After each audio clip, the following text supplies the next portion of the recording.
மறுசீரமைப்பிற்கு எதிரானவர்கள் அல்ல, நியாயமான மறுசீரமைப்பை கோருகிறோம். கூட்டு நடவடிக்கை குழு கூட்டத்தில் ஒன்றுபட்ட போராட்டத்திற்கு முதலமைச்சர் மு.க. ஸ்டாலின் அறைகூவல்.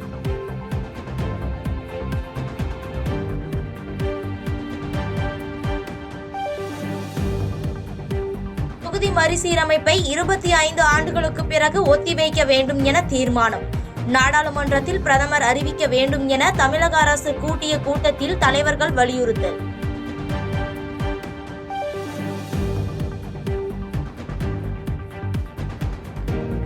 தொகுதி மறுசீரமைப்பு கூட்டு நடவடிக்கை குழுவின் 2ஆம் கூட்டம் ஐதராபாத்தில் நடைபெறும். தமிழ்நாடு முதலமைச்சர் மு.க. ஸ்டாலின் அறிவிப்பு.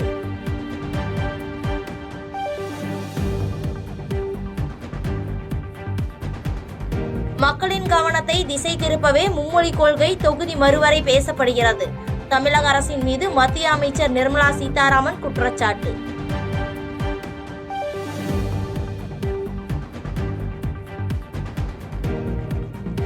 மீனவர்களின் உரிமையை மீட்க ஏன் அனைத்து மாநில முதல்வர்களுக்கு அழைப்பு விடுக்கவில்லை? முதலமைச்சர் மு.க. ஸ்டாலினுக்கு நாம் தமிழர் கட்சியின் தலைமை ஒருங்கிணைப்பாளர் சீமான் கேள்வி. எங்களுடைய உயிர் பறிபோவதையும் வேடிக்கை பார்த்துக் கொண்டு இன்னைக்கு பாக்குறீங்க. முதல்வர் எல்லா மாநில முதல்வரையும் சிந்திக்கணும். இங்கே அனைத்து கட்சி கூட்டத்தையும் எதுக்குன்னா அந்த பாராளுமன்ற எண்ணிக்கை குறைய போகுது. மக்கள் தொகையை அதுக்கு ஏற்ப விகிதாச்சார அடிப்படையில் பிரிச்சா நமக்கு உறுப்பினர் எண்ணிக்கை குறைஞ்சிரும். அது வருமா வராதா 2029 தான் அதை பற்றி சிந்திப்போம்னே சொல்றாங்க. அதுக்கு இவ்வளவு ஆர்வம் காட்டுற நீங்க இந்த கச்சத்தீவு மீட்புக்கு, மீனவர் வாழ்வுரிமை மீட்புக்கு, அவர்களுடைய பாதுகாப்புக்கு எந்த முயற்சியும் இருக்கு?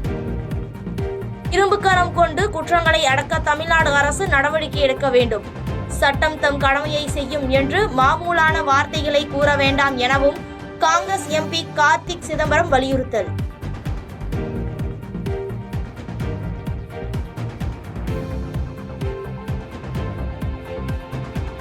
டெல்லி உயர்நீதிமன்ற நீதிபதி வீட்டில் கோடிக்கணக்கான ரூபாய் பணம் இருந்ததாக விசாரணை அறிக்கையில் தகவல். ஆழமான விசாரணை நடத்த 2 தலைமை நீதிபதிகள் 1 நீதிபதி அடங்கிய விசாரணை குழு அமைப்பு.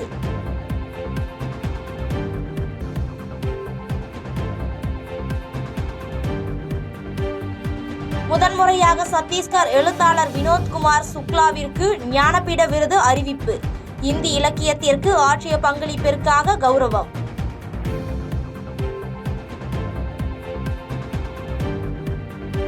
வெங்காயத்தின் மீதான 20 விழுக்காடு ஏற்றுமதி வரி நீக்கம்.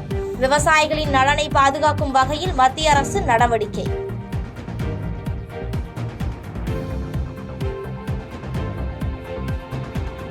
அரசியல்வாதிகள் தங்கள் சுயநலத்திற்காக ஜாதியவாதிகளாக இருக்கின்றனர். ஜாதிய பாகுபாடு முடிவுக்கு வர வேண்டும் என்றும் மத்திய அமைச்சர் நிதின் கட்கரி பேச்சு.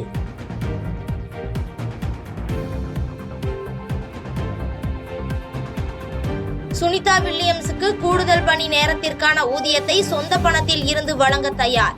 அமெரிக்க அதிபர் டிரம்ப் அறிவிப்பு.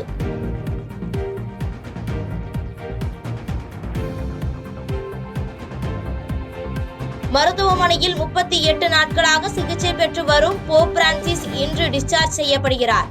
2 மாதம் ஓய்வு அவசியம் என மருத்துவர்கள் அறிவுறுத்தல்.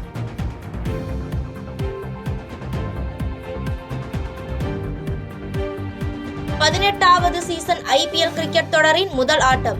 கொல்கத்தா நைட் ரைடர்ஸ் அணியை வீழ்த்து பெங்களூரு ராயல் சேலஞ்சர்ஸ் அணி வெற்றி.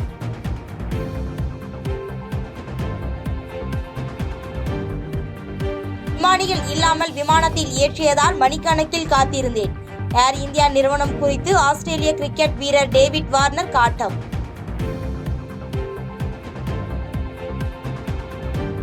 பாதகம் செய்பவரை கண்டால் நாம் பயம் கொள்ளலாகாது பாப்பா. மோதி மிதித்து விடு பாப்பா, அவர் முகத்தில் உமிழ்ந்து விடு பாப்பா. அண்மை செய்திகளை உடனுக்குடன் தெரிந்து கொள்ள இணைந்திருங்கள் எம் நாடு தொலைக்காட்சியுடன்.